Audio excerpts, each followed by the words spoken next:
Alhamdulillah wa kafa wassalatu wassalamu ala al-mustafa wa ala alihi wa sahbihi ahlu sidqi wal wafa. Insan madani yang dirahmati Allah Subhanahu wa taala. Puji syukur kehadirat Allah atas limpahan karunia-Nya kita bisa bersua kembali dalam kajian madani kita setelah Ramadan di bulan Syawal kali ini.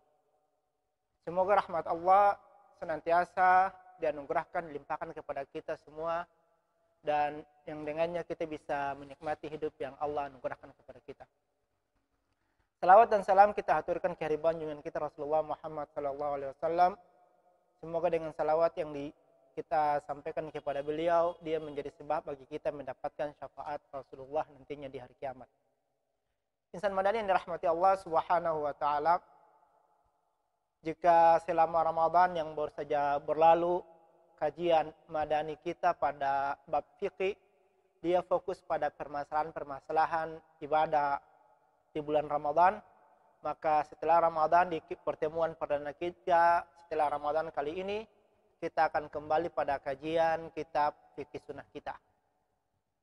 Insan madani yang dirahmati Allah Subhanahu wa taala, sebelum Ramadan kita telah selesai pada pembahasan tentang najis. Dan kali ini kita masuk pada qada'ul hajah.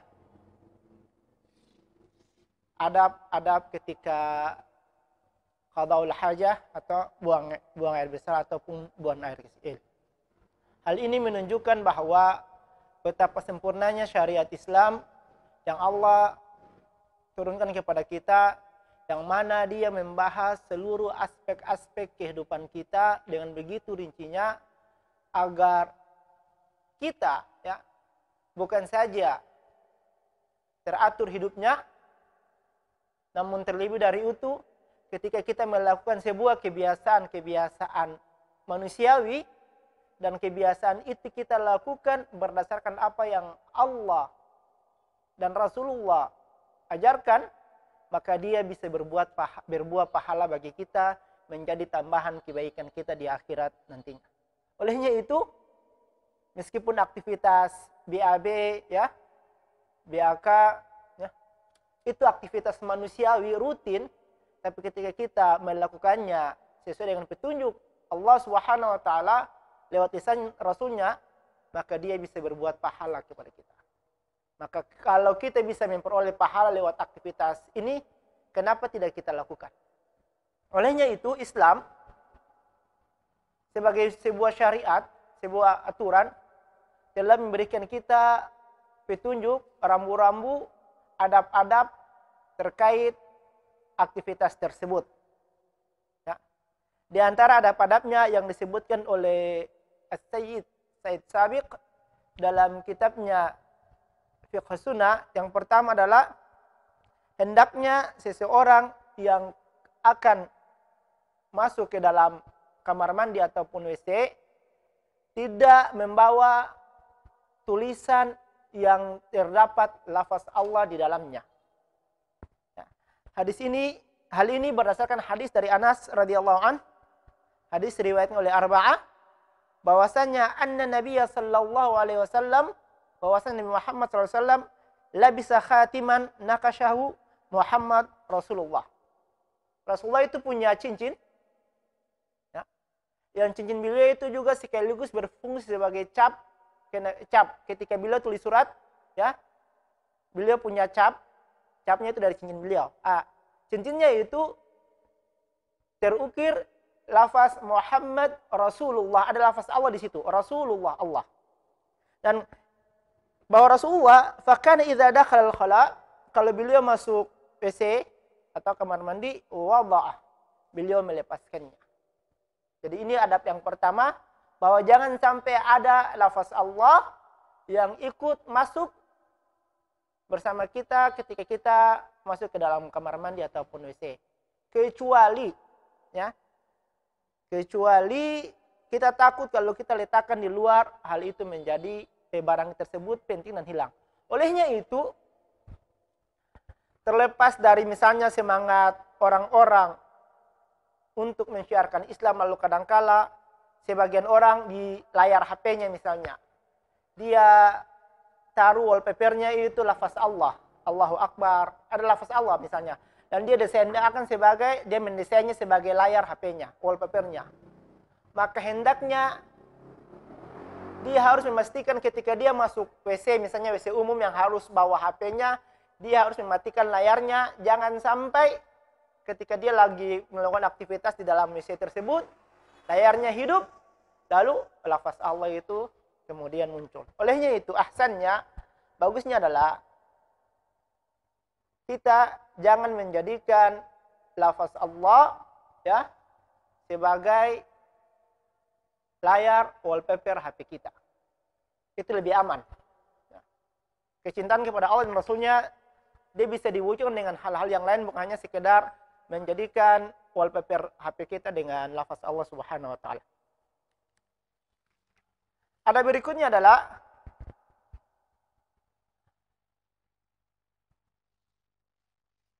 hendaklah dia ketika buang air besar ataupun buang air kecil, tempatnya itu tempat yang jauh dari kerumunan, agar orang-orang tidak mencium aromanya ataupun tidak mendengar suaranya.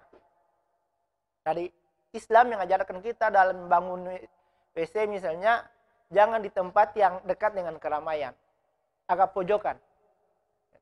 Nah, kalau suara mungkin bisa disiasati misalnya dengan, kalau sekarang kita menghidupkan keran. Gitu. Nah, kalau aroma ya, setiap WC hendaknya sekarang ada pengharum WC agar tadi itu dia tidak mengganggu orang di sekitarnya. Berdasarkan hadis Rasulullah sallallahu alaihi wasallam dari Jabir radhiyallahu anhu, berkata, "Kharajna ma'an Nabi sallallahu alaihi wasallam." Kami keluar bersama Rasulullah sallam fi safarin, pada perjalanan, fakana la yatil barraz hatta yaghibu fala yara. Maka Rasulullah ketika beliau mau buang hajat, ya, qadaul hajatnya, beliau itu menjauh dari orang-orang sehingga tidak ada orang yang lihat beliau. Ini hadis riwayat Ibnu Majah dan Abu Daud. Dalam riwayat Abu Daud dikatakan, kana idza aradal barraz intalaqa hatta la yarahu ahadun. Ketika beliau hendak buang air besar, ya, buang hajatnya, beliau itu menjauh sampai tidak dilihat orang kebanyakan. Ya, jadi fasilitas ini kalau sekarang dengan kondisi kepadatan sehingga dia bukan lagi di tempat yang jauh dari kerumunan, nah ketika dia berada di kerumunan misalnya di pasar dan lain sebagainya, di fasilitas-fasilitas umum, pastikan aromanya itu tidak menyebar keluar. Maka kebersihannya harus dijaga. Ada berikutnya adalah mengaraskannya, mengucapkan basmalah dan berlindung kepada Allah, isti'adzah ketika akan masuk kamar mandi atau WC. Simpelnya adalah membaca doa sebelum masuk kamar mandi. Berdasarkan hadis dari Anas radhiyallahu an, bahwasanya Rasulullah SAW, "Idza arada an yadkhulal khala qala bismillah Allahumma inni a'udzubika minal khubuthi wal khaba'ith." Rasulullah ketika akan mau masuk WC membaca bismillah Allahumma inni a'udzubika minal khubuthi wal khaba'ith. Hadis riwayat jamaah. Ketika mau masuk. Lalu ada berikutnya yang diajarkan Islam bagi kita ketika kita sedang melakukan aktivitas BAB dan BAK, an yakuffa 'anil kalam mutlaqan. Hendaknya ketika dia sudah di tempat tersebut, dia tidak berbicara sama sekali. Baik itu berzikir ataupun yang lainnya. Maka apabila misalnya dia di kamar mandi, di WC, lalu ada orang yang memberi salam kepadanya, mengucapkan assalamualaikum, ya, maka dia tidak membalas salam tersebut. Bahkan wala yajibu muadzinan illa lima la budda minhu. Dan dia tidak berbicara kecuali memang dalam perkara-perkara yang darurat yang harus dia lakukan. Kalau di sini dicontohkan seperti memberi petunjuk kepada orang yang buta, jangan sampai dia jatuh misalnya. Gitu. Atau ada orang misalnya kalau kita pas di rumah, lalu ada keperluan mendesak yang memang kita harus jawab. Nah, itu baru kita jawab. Tapi kalau tidak terlalu mendesak, jangan dijawab. Hatta salam sekalipun. Ya.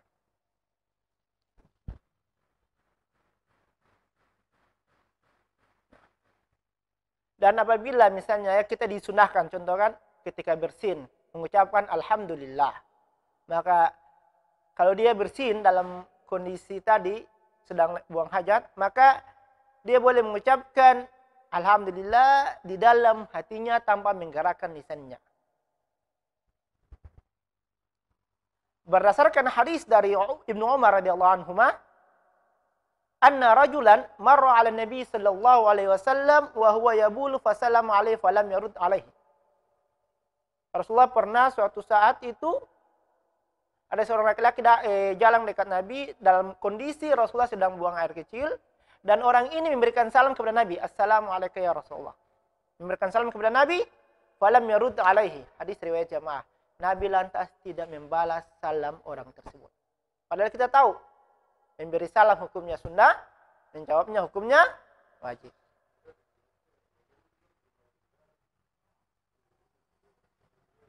Dan di hadis yang lain disebutkan.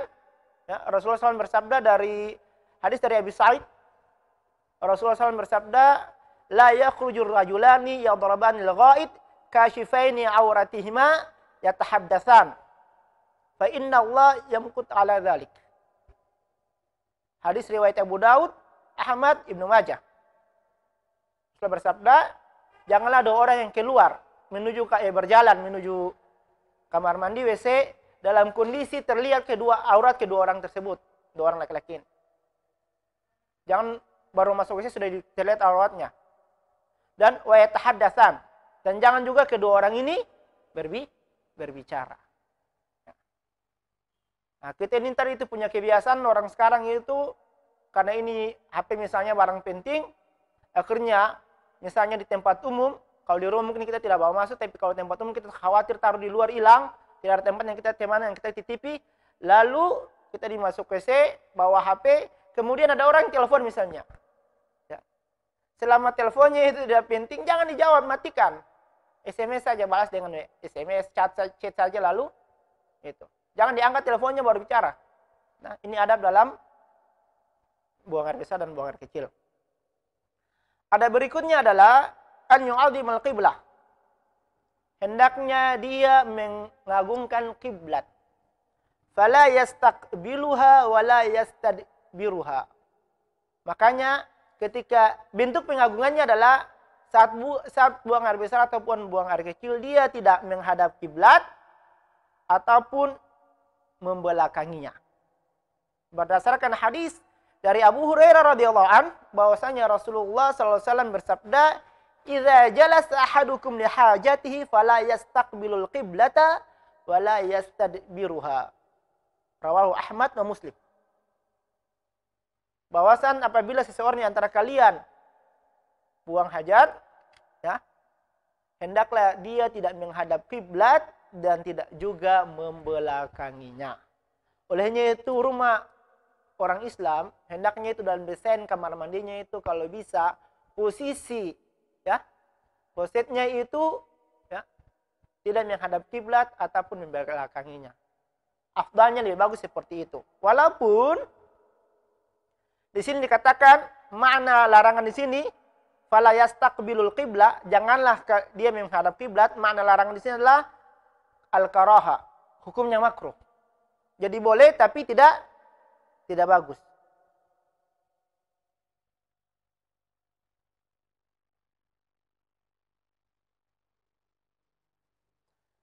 Dan hal ini, ya, larangan menghadap kiblat ini itu apabila di tempat terbuka.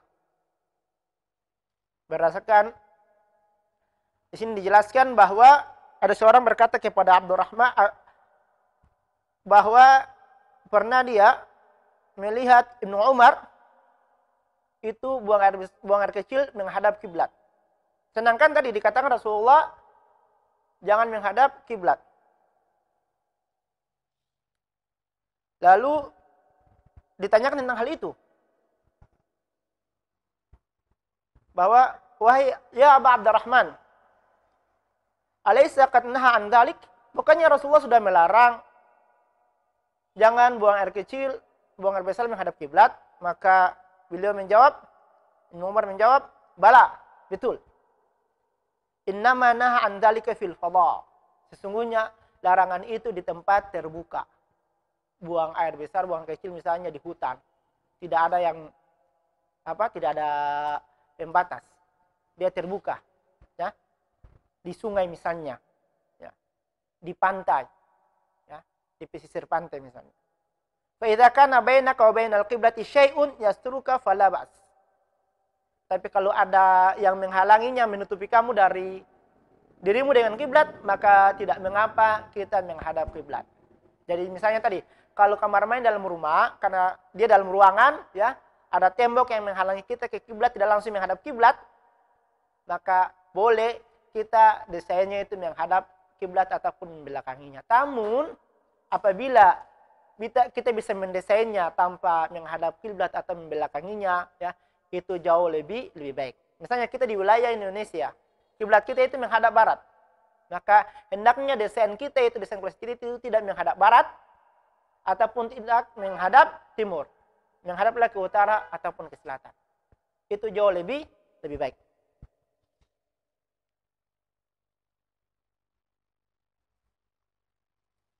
Lalu ada berikutnya adalah hendaknya dia tempat buang hajat itu didesain agar di tempat yang kondusif, di mana ketika buang hajatnya dia kotoran najisnya itu tidak terpencar kemana-mana.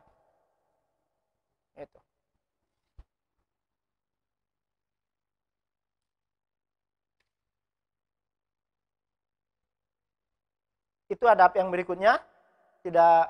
Jangan sampai ketika seseorang buang hajat, lalu setelah itu kotoran najisnya itu ada yang kena ke dia. Lalu ada berikutnya, an yattaqiyal hajar li'alla yakuna fi syai'un yu'dhihi minal hawam. Hendaknya kalau dia mau buang air di tempat terbuka, ya, ini kondisi di tempat terbuka, dia usahakan jangan buang hajat di daerah berlubang, batu, lubang dan lain sebagainya. Yang sudah ada lubang awalnya, bukan dia gali untuk dia buang hajat lalu habis itu dia tuh timbun, bukan. Jangan sampai Jangan sampai itu menjadi tempat tinggalnya para jin. Dalam hadis dikatakan Rasulullah melarang, naha Rasulullah SAW an yubala fil hajar. Qalu liqatada ma yukri minal bauli fil hajar. Rasulullah melarang kita buang hajat di batu yang berlubang. Lubang tempat atau lubang tempat binatang tinggal. Ya, kalau begitu. Lalu mereka bertanya kepada Qatadah, kenapa hal itu dilarang? Qatadah kemudian menjawab, innaha masakinul jin. Itu bisa menjadi tempat tinggalnya para jin. Lalu ada berikutnya yang diajarkan oleh Islam kepada kita ketika kita hendak buang hajat. An yatajannab udhillan nasi wa tariqum wa mutahaddithu. Hendaknya dia kurang lebih sama dengan yang bagian pertama, yaitu pada bagian awal tadi, dia tempatnya itu bukan di tempat di mana sering dilewati manusia, ya, atau tempat orang sering istirahat di bawahnya. Jadi jangan buang hajat di bawah pohon, di mana pohon itu orang sering pakai untuk istirahat berteduh, atau di jalan, lalu di samping jalan dia melakukan aktivitas tersebut.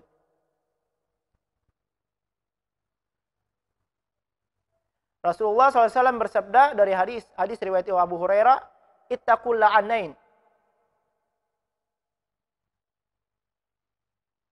Janganlah kalian berhati-hatilah, kalian jangan sampai menjadi orang-orang yang dilaknat. Lalu para sahabat bertanya, apa itu orang-orang yang dilaknat? Rasulullah lantas menjawab, alladzi yatakhalla fi tariqin nas aw dhillatihim. Yaitu alladzi yatakhalla fi tariqin nas aw dhillatihim.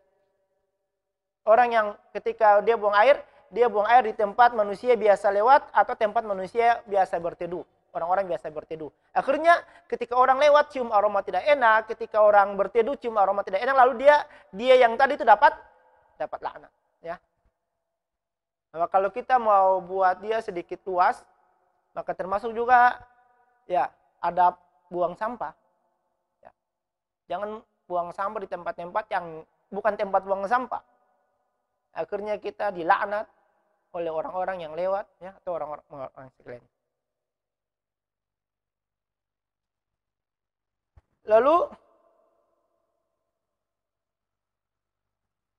ada berikutnya adalah hendaknya seseorang itu tidak buang hajat di tempat di mana airnya itu tempat pemandian umum.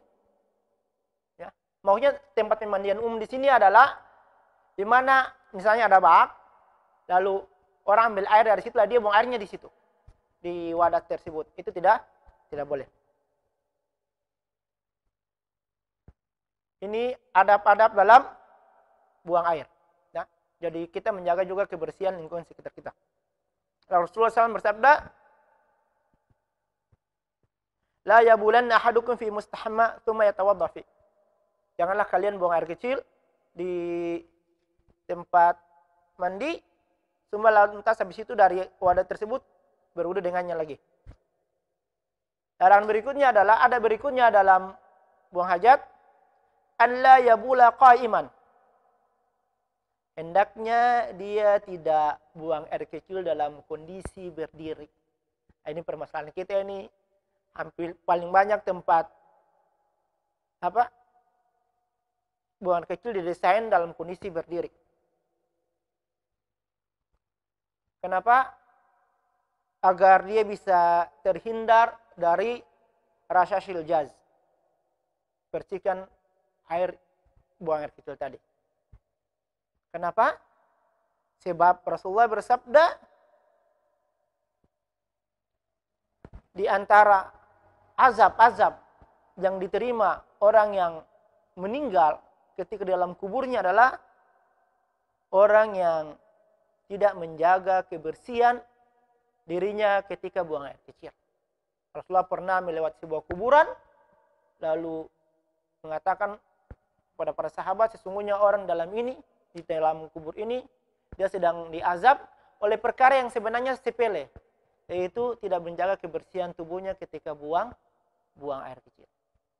Makanya kalau kita buang air kecil, kalau kita dalam posisi berdiri, itu dia rawan terkena percikan dari kencing kita.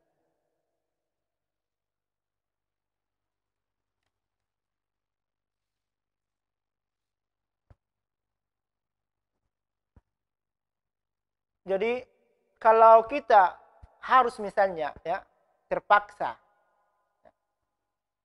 buang air kecil dalam posisi berdiri, hendaknya kita harus meyakinkan diri kita, memperhatikan kondisi kita bahwa tidak ada percikan air kencing yang kembali memantul ke diri kita ataupun tubuh kita, pakaian kita.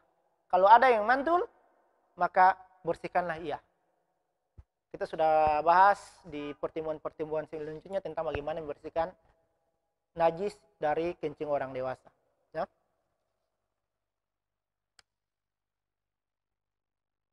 Lalu ada berikutnya adalah an yazila ma alai sabilaini minan najasa wujuban bil hajar wa ma fi ma'ana min kulli jamidin tahir au yaziluha bil ma faqat. Hendaknya seseorang muslim ketika dia selesai buang hajat, buang air kecil ataupun buang air besar, dia membersihkan tempat keluarnya kotoran tersebut dengan batu atau yang serupa dengannya, benda padat yang suci. Kalau kita sekarang banyak tisu misalnya, tapi lebih bagus dengan air. Ya. Dengan air tanpa harus, kalau air tanpa harus pakai sabun. Rasulullah SAW bersabda, idza dhahaba ahadukum ilal ghaid falyastatib bi thalathati ahjar fa innaha tujzi'u anhu.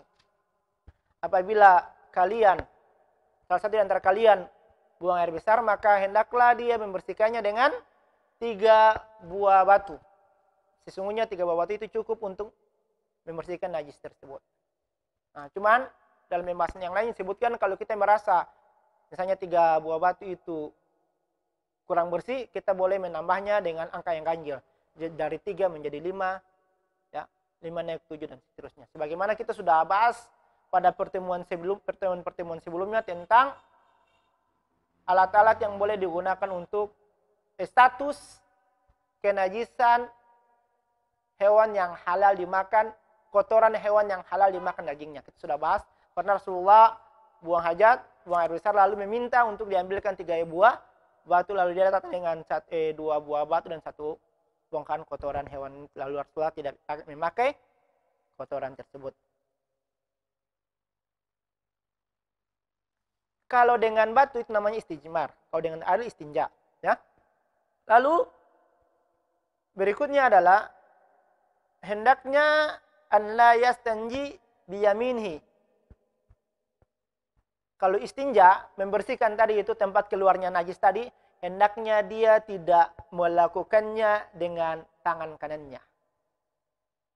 Ya. Jadi kalau kita mau membersihkan tempat keluarnya kotoran tadi, yaitu kencing ataupun buang air besar kita, tempat keluarnya kotoran tadi itu, jangan, hendaknya tidak menggunakan tangan kanan kita, tapi menggunakan tangan kiri kita.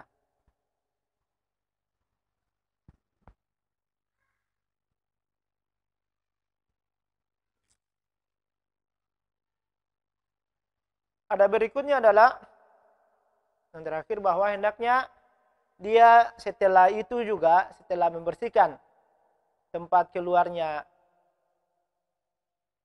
najis tadi dengan tangannya, habis itu dia membersihkan tangan yang dipakai untuk membersihkan najis tadi, mencucinya kembali.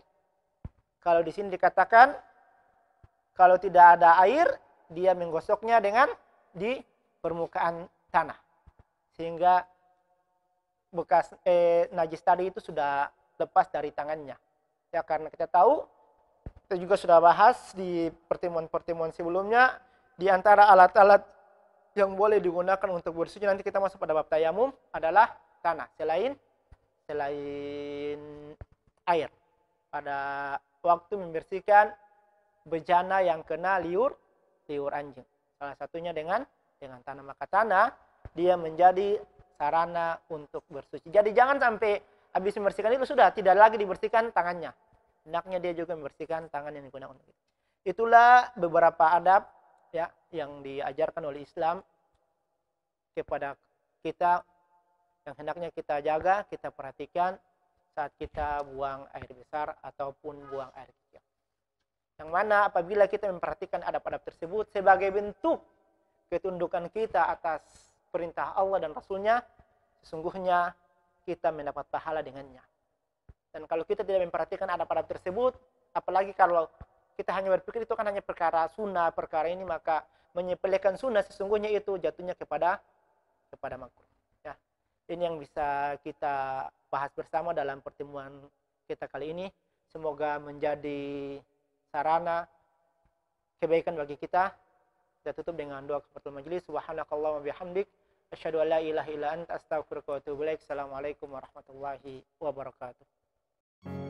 Ibadah haji merupakan rukun Islam yang kelima, jadi harus diniatkan dan diwujudkan dalam bentuk perencanaan haji. Niat sih sudah lama ada, tapi dananya belum ada. Insya Allah, dengan Arum Haji dari Pegadaian Syariah, niat dan perencanaan bisa terwujud dengan menggadaikan emas. Mulai dari 3,5 gram untuk mendapatkan porsi haji. Kalau belum punya emas untuk digadaikan, mudah kok. Tinggal buka aja tabungan emas di Pegadaian. Gimana? Mudah kan? Pegadaian.